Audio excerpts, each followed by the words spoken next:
Jadi, pertanyaan pertama adalah ceritakan tentang diri Anda. Jadi, sebelum Anda mengatakan jawaban ini, izinkan saya untuk mendapatkan jawaban Anda terlebih dahulu. Mohon berikan dan tempel jawaban Anda di bagian komentar. Kemudian, cocokkan apakah jawabannya hampir sama atau tidak. Saya tidak mengatakan bahwa jawaban ini 100% benar. Bukan itu. Tetapi jawaban ini sangat menarik. Jadi itulah mengapa jawaban ini bisa sangat penting. Oke, jadi, izinkan saya untuk membagikan apa yang tidak boleh dijawab terlebih dahulu.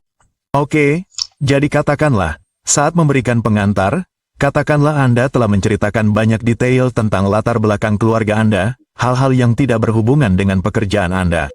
Jadi, ini akan menjadi buruk. Ini akan berdampak buruk pada perkenalan dan wawancara Anda. Oke, jangan ceritakan detail keluarga Anda terlalu banyak. Jangan katakan pernyataan umum seperti, saya pekerja keras. Seperti, Anda tidak memiliki bukti apapun. Bagaimana cara membuktikan bahwa Anda pekerja keras? Mereka akan bertanya, bagaimana? Anda tahu bagaimana? Mengapa bilang pekerja keras? Petik 2. Jadi akan ada lebih banyak pertanyaan balasan. Jadi jangan sampaikan pernyataan yang tidak jelas. Oke, dan komentar negatif seperti tentang pengalaman masa lalu Anda. Itu akan berdampak buruk pada wawancara Anda. Oke. Jadi, izinkan saya memberitahu Anda cara menjawab, apapun aliran atau latar belakang Anda. Semua jawaban akan cocok untuk Anda semua. Jadi saya punya template ini. Jadi, izinkan saya memberitahu Anda bahwa, Tuan, saya adalah Anda. Seperti, pertama, sebutkan nama Anda. Saya ini, di gelar Anda ini. Oke, dari perguruan tinggi ini. Jadi saya memiliki dasar yang kuat. Kuat, istilah ini sangat penting. Oke, jadi mereka akan menemukan bahwa orang ini sangat percaya diri. Oke. Hanya jika Anda katakan saya sangat baik. Saya sangat baik, oke. Jadi, ini kurang percaya diri daripada kuat. Jadi gunakan bahasa yang kuat.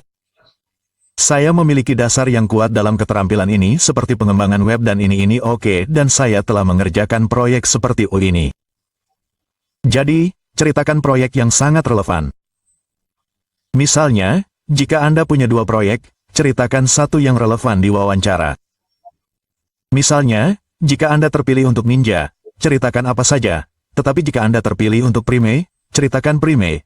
Oke, dan misalnya, selain akademis, saya berpartisipasi aktif dalam kegiatan ekstrakurikuler ini. Ini jawaban yang sangat diharapkan. Oke, jadi, itulah mengapa mereka akan menunggu pernyataan ini. Seperti apakah Anda telah melakukan sesuatu selain akademis atau tidak. Oke, ceritakan partisipasi Anda dalam hackathon, kursus, pelatihan, kodathon, kriket, sepak bola, dan lain-lain. Oke.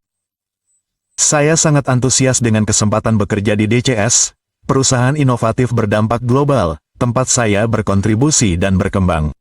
Oke, jadi, ini jawaban yang sangat bagus. Anda dapat mengatakan atau ini adalah template yang sangat bagus. Tolong tempelkan nama, tempelkan gelar Anda, dan katakan apapun yang tertulis di sini. Oke. Baiklah, pertanyaan selanjutnya, mengapa Anda ingin bergabung dengan TCS? Jadi sebenarnya dalam video ini saya akan membagikan 10 pertanyaan teratas yang akan ditanyakan dan sebagian besar pertanyaan akan ditanyakan kepada Anda semua. Oke, jadi, harap berhati-hati dan Anda tahu saya berharap akan ada 3 hingga 4 pewawancara dalam kasus Anda dan ini akan dilakukan secara offline. Pewawancara dari hari 1 atau 2. Jadi, mereka hanya akan menanyakan pertanyaan hari. Jadi, jenis pertanyaan hari ini akan ditanyakan 100%. Oke, jadi, berhati-hatilah. Jadi, izinkan saya memberitahu tentang ini. Jadi, mengapa Anda ingin bergabung dengan TCS? Jadi, mengapa Anda ingin bergabung? Jadi, saya baru saja menonton video tentang mengapa Anda ingin bergabung. Dia bercanda, menjawab begitu karena Anda ingin mempekerjakan saya. Jadi, jika Anda hanya menjawab, itu akan sangat lucu. Jadi, jangan katakan itu. Oke. Jadi jawabannya harus di awal pujian-pujian tentang mereka. Oke, TC, atau TCS, pemimpin global layanan TI, reputasi kuat inovasi, pertumbuhan karyawan, proyek berdampak, dan budaya kerja. Istilah ini harus disebutkan. Oke, saya mengagumi komitmen TCS untuk pembelajaran berkelanjutan. Pembelajaran berkelanjutan, ini adalah kata kunci. Oke, jadi Anda harus menggunakan kata kunci. Apapun jawaban Anda, gunakan kata kunci. Pembelajaran berkelanjutan via TCON dan pusat pembelajaran, ini kunci budaya kerja. Gunakan kata kunci ini untuk menyebut Anda di wawancara. Fokus pada transformasi digital. Ini adalah kata kunci yang sangat penting. Oke, jadi kata kuncinya sangat penting dan peluang untuk bekerja dengan teknologi mutakhir.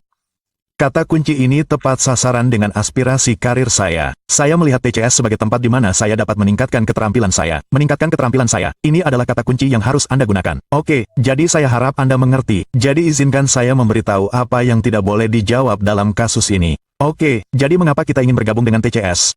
Karena TCS adalah perusahaan besar dengan gaji yang bagus. Jadi jangan beritahu itu teman-teman. Kami tahu, saya juga bekerja jujur. Oke, jadi Anda tidak harus terlalu loyal. Oke, terlalu materialistis akan mereka benarkan. Oke, teman-teman saya bekerja di sini. Kerabat saya bekerja.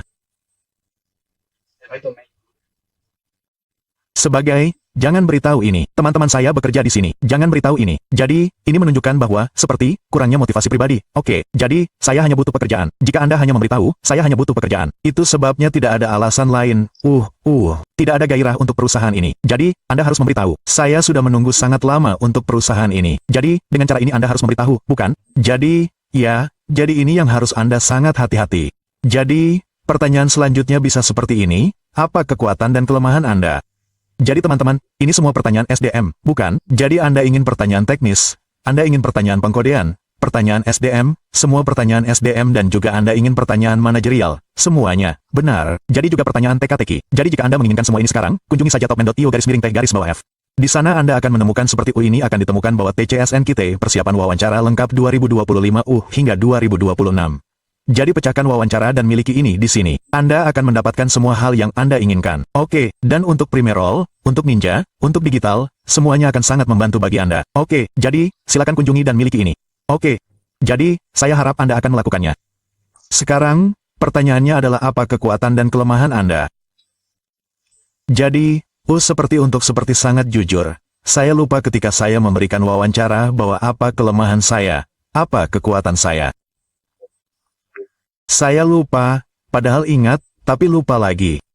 Jadi ini yang ingin saya katakan kepada Anda. Berhati-hatilah dan selalu ulangi jawaban-jawaban ini agar Anda tidak salah karena ini adalah pertanyaan yang berulang-ulang. Oke, jadi Anda harus memiliki jawaban di lidah Anda. Oke, jadi salah satu kekuatan utama saya adalah pemecahan masalah. Jadi ingat ini saja teman-teman, ini umum bagi kebanyakan dari kalian.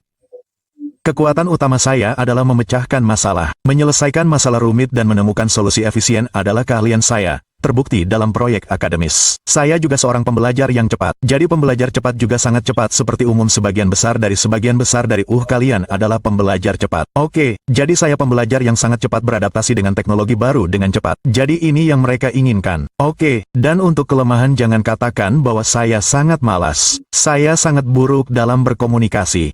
Jadi jika Anda memberitahu kami ini dalam kelemahan maka mereka akan bertanya kepada Anda di mereka akan mengajukan pertanyaan balasan. Oke, jadi jangan katakan ini. Oke, jadi untuk kelemahan saya terkadang cenderung terlalu berorientasi pada detail. Jadi apa kelemahan itu? Jadi mereka akan terkesan dengan kelemahan Anda. Jadi mereka lebih menginginkan kelemahan jenis ini dari Anda. Jadi ya ceritakan kelemahan jenis ini. Katakan bahwa saya cenderung terlalu berorientasi pada detail yang dapat memperlambat saya. Namun, saya menyeimbangkan perfeksionisme dan efisiensi dengan batas waktu tugas. Jadi ini adalah jawaban yang sangat bagus. Anda dapat menghafalnya dan menceritakannya dengan tepat. Oke. Jadi izinkan saya membahas hal-hal yang harus Anda hindari, yaitu dalam kasus kelemahan jika Anda mengatakan saya marah di bawah tekanan ini harus dihindari. Oke, dan kekuatan saya sempurna dalam segala hal terdengar arogan. Oke, saya sempurna dalam segala hal. Ini sangat salah. Saya belum sempurna, tapi ingin memperbaiki diri. Oke, jadi ini jawaban yang sangat bagus. Jadi kelemahan palsu itu seperti saya seorang pecandu kerja. Jadi ini seperti dengan mempersiapkan pecandu kerja. Jangan ceritakan ini. Oke. Jadi pertanyaan selanjutnya adalah, apa yang Anda lihat sendiri dalam 5 tahun? Jadi apa yang Anda lihat? Saya akan menjadi pemimpin perusahaan ini. Saya akan jadi CEO perusahaan ini, dan sombong. Jadi jangan katakan ini. Sebenarnya ini adalah hal-hal yang orang katakan. Saya ingin pindah ke perusahaan lain. Ya, ini adalah pertanyaan yang sangat loyal. Sebenarnya, jawablah dari sisi saya, juga dari sisi Anda, juga dari awal, seperti untuk bagian terdalam hati Anda. hati Anda menginginkan Anda untuk pindah ke perusahaan lain dalam waktu 2 atau 1 tahun. Oke, tapi ini tidak boleh dikatakan dalam wawancara. Oke, saya ingin pindah ke perusahaan lain. Ini bukan jawaban yang bagus. Saya menginginkan pekerjaan Anda. Oke, saya menginginkan posisi Anda. Jadi, ini terlalu agresif. Jadi, jangan katakan ini. Saya tidak tahu. Kurangnya visi, seperti Anda tidak memikirkan ini. Jadi ini adalah hal-hal yang akan berdampak. Oke, ini berdampak buruk. Jadi jangan katakan ini. Jadi yang harus dijawab adalah terminologi kuncinya adalah terampil. Dalam 5 tahun saya melihat diri saya sebagai profesional TI yang terampil. Terampil istilah ini harus disebutkan terampil profesional TI. Seperti yang Anda lihat revolusi industri. Jadi Anda dapat mengatakan dengan cara ini seperti saya ingin mempersiapkan sedemikian rupa sehingga saya akan kompatibel dengan revolusi industri yang akan datang. Oke, jadi ini juga jawaban yang sangat bagus. Profesional TI terampil di bidang ini, itulah target saya 5 tahun lagi. Saya akan membimbing junior, dan berkontribusi pada proyek-proyek impactful di TCS. Mempelajari terminologi ini secara berkelanjutan sangat penting bagi saya. Jadi saya berencana untuk meningkatkan keterampilan melalui sertifikasi. Meningkatkan keterampilan ini adalah hal yang penting. Oke, tidak ada yang lain. Jadi ini yang harus Anda perhatikan. Bagaimana Anda menangani tekanan kerja? Saya menangani tekanan dengan memprioritaskan tugas dan mempertahankan pendekatan yang tenang. Misalnya, selama proyek tahun terakhir saya berlari cepat. Baiklah, silakan bahas ini. Dan saya hanya ingin menyebutkan apa yang tidak boleh diceritakan. Yaitu saya panik dan stres. Jangan beritahu orang-orang ini, saya hanya mengabaikan tenggat waktu. Oke, jadi, jangan beritahu mereka. Jadi, izinkan saya beralih ke pertanyaan berikutnya yang menggambarkan situasi saat Anda bekerja dalam sebuah tim. Jadi ini adalah pertanyaan SDM yang paling penting, seperti ceritakan satu situasi saat kolega Anda tidak setuju dengan keputusan Anda. Bagaimana Anda menangani situasi saat ada konflik di tim proyek Anda? Bagaimana Anda menanganinya? Ini penting untuk pertanyaan dan wawancara SDM Anda. Proyek kuliah saya tentang keahlian ini melibatkan tim dengan beragam keahlian. Jadi, Anda tidak, katakanlah Anda bukan pemimpin proyek, tim proyek, pemimpin. Anda masih bilang saya pemimpinnya, dan saya bertanggung jawab untuk menetapkan peran sesuai kekuatan masing-masing. Pengodean 1, dokumentasi 1, saya integrasi, seseorang merancang. Saat konflik muncul, saya memfasilitasi diskusi untuk menyelaraskan ide semua orang. Jadi ini adalah jawaban yang sangat dinamis dan jawaban yang sangat rumit. Oke, jadi tolong jawablah seperti ini dalam bahasa Anda. Oke, jadi ini adalah hal-hal yang akan mereka lihat. Tetapi hal yang harus Anda hindari adalah rekan setim saya sangat malas jadi saya mengeluh. Jadi ini tidak dapat diterima. Saya menghindari konflik. Jadi ini juga bukan kualitas kepemimpinan, bukan? Jadi tolong jangan beritahu ini. Apa yang Anda ketahui tentang TCS?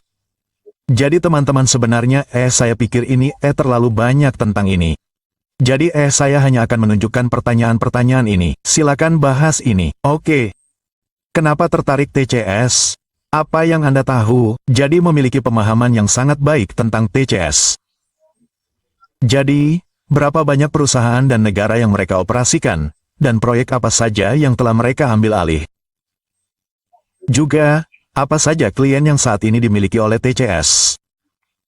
Nah, ini hal-hal penting yang harus kalian teliti dulu, baru kalian siap untuk wawancara. Oke. Dan kalau nggak bilang ini, saya nggak tahu atau saya dengar gajinya bagus, jangan cuma bilang ini. Oke. Jadi, apakah kalian bersedia pindah? Ini pertanyaan yang sangat mendasar. Selalu bilang saya bersedia. Saya selalu terbuka untuk pindah berdasarkan persyaratan perusahaan. Uji. Ini hal-hal utama yang harus kalian perhatikan. Jadi, sebenarnya, saya tidak akan mengulang semuanya. Cukup bahas pertanyaan dan jawab saja. Jadi, jeda video di layar dan coba jawab, teman-teman. Jadi, sebelum saya tunjukkan pertanyaan dan jawaban nomor 10, tolong, teman-teman, subscribe channel ini supaya saya termotivasi dan saya bisa mengunggah lebih banyak konten untuk kalian. Oke, dan jika Anda ingin mempersiapkan diri untuk perusahaan lain juga, wawancara lain, penilaian perusahaan lain, silakan kunjungi topmed.io/techno-uf untuk persiapan yang lebih baik. Oke, topmed.io/techno-uf. Oke, jadi silakan kunjungi itu dan dapatkan materi untuk persiapan. Oke, jadi ini pertanyaan terakhir. Jadi silakan baca itu dan dapatkan jawabannya. Oke, jadi terima kasih.